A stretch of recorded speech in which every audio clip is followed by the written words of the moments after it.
Okey, Assalamualaikum warahmatullahi wabarakatuh dan salam, pagi, tengah hari, petang, malam, tak kira apa saja waktu, yang kita sedang menonton, video ni lah.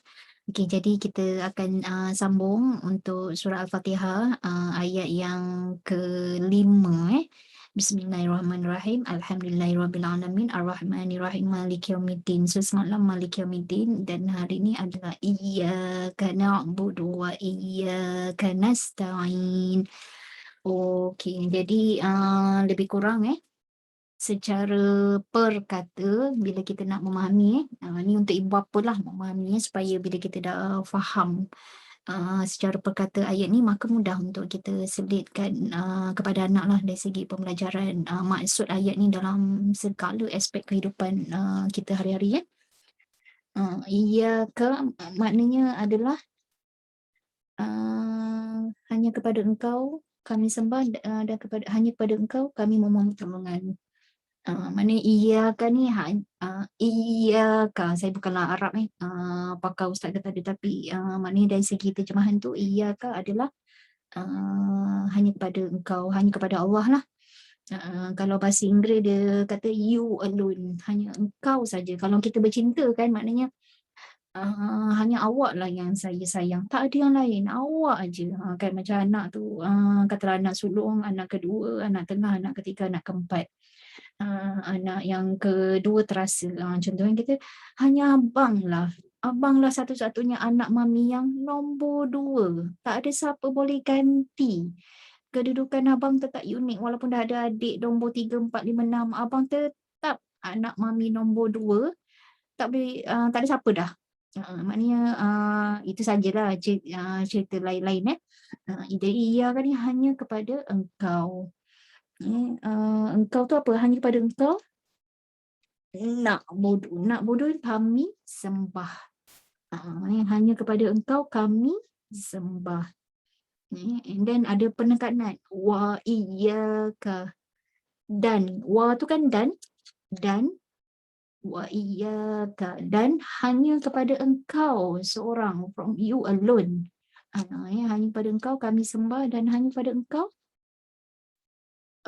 nasta'in. Nasta'in maknanya kami memohon pertolongan kan. Kalau kita baca Al-Fatihah masa solat pun, kalau kita faham terjemahan ni, maknanya kita bila baca Al-Fatihah dalam setiap rakaat kan ada Al-Fatihah, kita akan baca dengan ya Allah ya iyyaka na'budu, hanya pada engkau kami sembah dan hanya kepada engkau kami memohon pertolongan.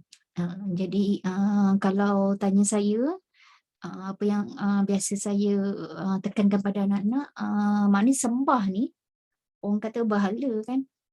Yang kita sembah ni kita halakan muka kita, badan kita, ibadah kita hanya kepada Allah. So kalau anak lambat solat ni, anak yang dah sekolah rendah kan, so saya selalu kata dahulukan solat.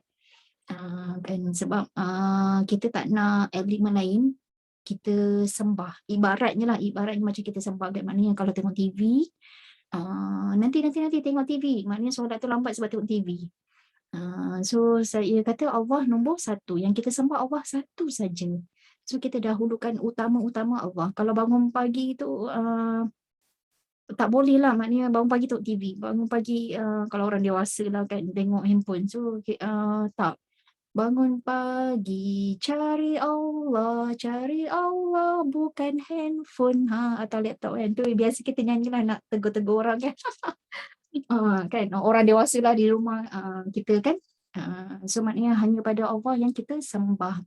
Maknanya Tuhan lah, sembah tu Tuhan kan. Dan dalam Quran pun adalah kisah-kisah berhala tu ada 8 maknanya harta yang kamu cintai, isteri yang kamu cintai, anak-anak yang kamu cintai, perniagaan yang kamu cintai, rumah yang kamu cintai.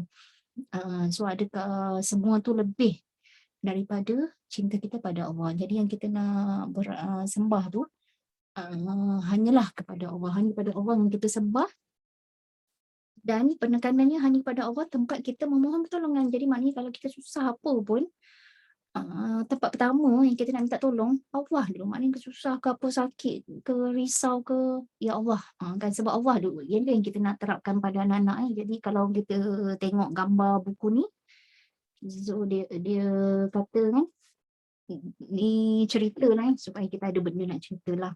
Kan macam gambar budak ni, dia solat kan. Maknanya kalau dia runsing ke, dia sedih ke, ada benda yang dia nak minta kan. Kan so dia kata bila kita sakit, kita rasa sedih, kita ada masalah, kita mintalah pertolongan pada Allah. Allah pasti tolong kita. Caranya macam mana? Macam saya pernah ceritakan anak saya 6 tahun pun dia pernah ya Allah kan 7 tahun kan dia sampai solat rakaat 2 rakaat lah. Maknanya solat secara behavior dia solat lah, tapi kalau tak solat macam dia kecil-kecil tu doa je. Sebab doa ni bila-bila masa dalam hati ataupun terjemah mulut kan, tiba-tiba diam, ya Allah, akan minta tolong Allah tu anytime.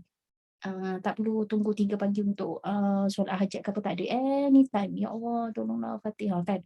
So anak saya alhamdulillah dia dah biasalah konsep ni, dia faham. Kalau apa-apa kan, macam saya pernah ceritalah, "Mami ada kelas tak?" "Tak ada." Teacher kata tu, "Oh patutlah sebab Fatih dah doa kepada Allah, Fatih tak nak kelas hari ni." Dia doa tu dia minta kan. Tapi diam-diam tak cakap dengan kita, kan. So, salah guna konsep lah, tapi maknanya sekurang-kurangnya kalau apa-apa berlaku dia minta Allah first lah. Itu message yang utama kita nak sampaikan pada anak-anak. Yang pertama daripada ayat ni adalah hanya Allah yang kita sembah.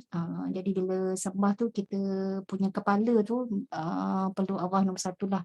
Kalau kita tengok TV, kartun, maghrib kan sampai kita lewat solat, maknanya kita dah sembah TV. So kita tak nak, biar Allah tu nombor satu.